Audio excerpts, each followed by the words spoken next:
Hey guys, John the inspector here. So we constantly get this question, how long does a home inspection take? So if you're buying a home or you're a home inspector, how long should you take it? Even home inspectors argue over this because they want to make sure they're doing it in a proper time frame. And I'll talk about some of that later on why, but not in this video. So a home inspection generally takes about an hour per 1,000 square feet. That's what most home inspectors would tell you. Now, things are going to vary. Does it have a basement? Is the basement finished? Does it have an attic? Does it have multiple attics? How many electrical panels does it have? How many AC units? Those can add time drastically. If you have a simple slab-on grade house with pull-down stairs in the garage, that's the only attic access, and a vaulted ceiling, you're not going anywhere else.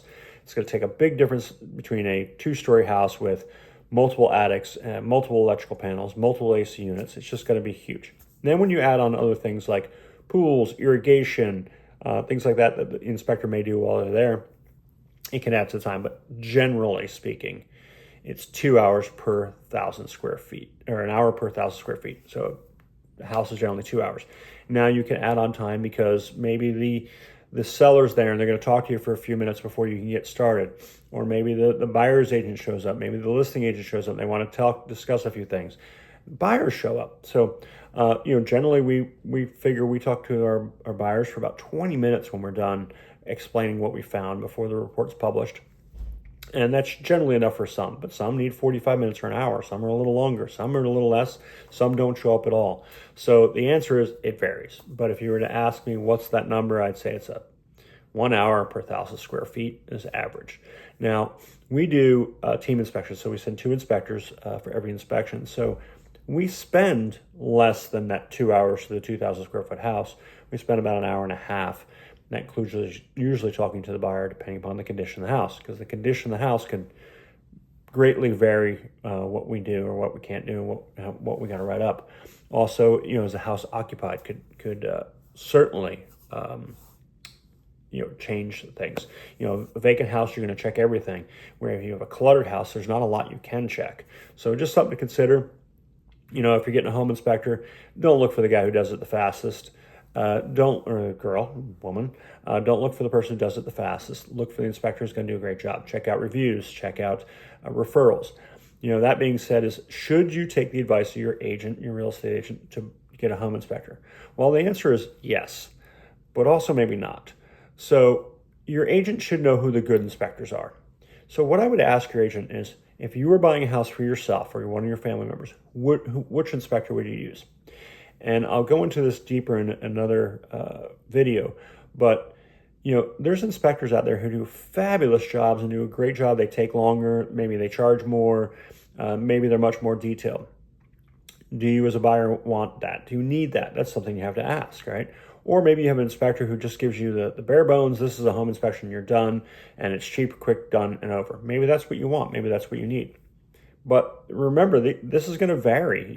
The amount of service or what you're going to get for what you're paying for is going to vary greatly.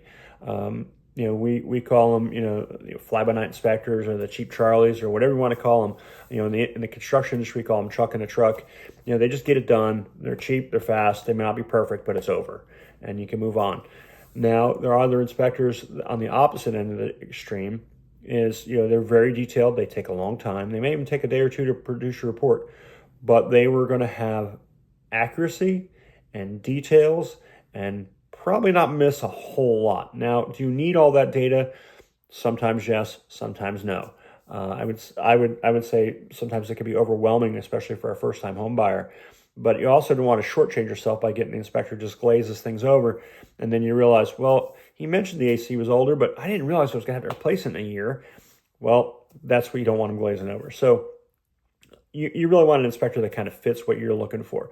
The right amount of detail, the right cost, right speed. So, here at Honor Services, we kind of have a team approach. So we have the time because, seller wants their house back. Agents have other things to do, and you may not have all the time in the world either. So we really take the time to do the inspection. We have the extra time. So if things don't go well, which sometimes it happens, or sometimes it's just longer, it's not such a big impact.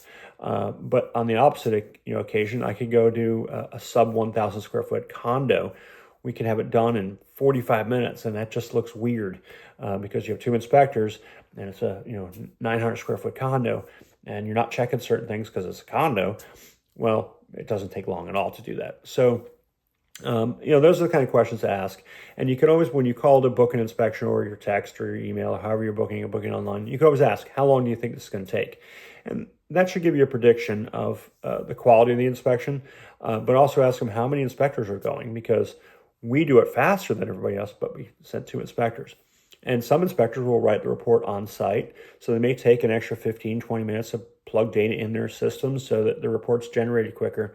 We kind of a hybrid method. We try to do some stuff on site, but if it gets too difficult, we kind of just move on and take our pictures and write the report later, which is why we always promise the report that day by that night sometime. Usually I say, well, when you wake up in the morning, if it isn't there, or, it'll be there by the time you wake up in the morning, but most time, right around dinner time, just after, we're sending the reports out for the day, because we do have a third party check our reports and go through them, look for inconsistencies. It just kind of helps, especially if inspectors doing multiple, make sure all the I's are dotted, T's are crossed, that kind of stuff. So it's important.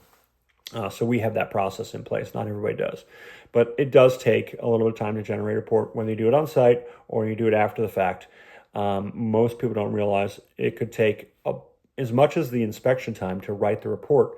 And so when you tell somebody that it's going to take 2 hours to do an inspection, it might take them 2 hours to write a report. Now, that's probably a slow report writer, maybe a new inspector, very detailed, where most inspectors probably take an hour. So you're talking the average inspection probably takes them a total of 3 hours plus travel time. So I hope that helps explain it to you. I hope it helps the inspectors out there, because they always ask this question, especially new inspectors. And when they reevaluate how they're doing things and how everybody else is doing it, they ask, and this comes up quite often. So hope that helps. You all have a good day.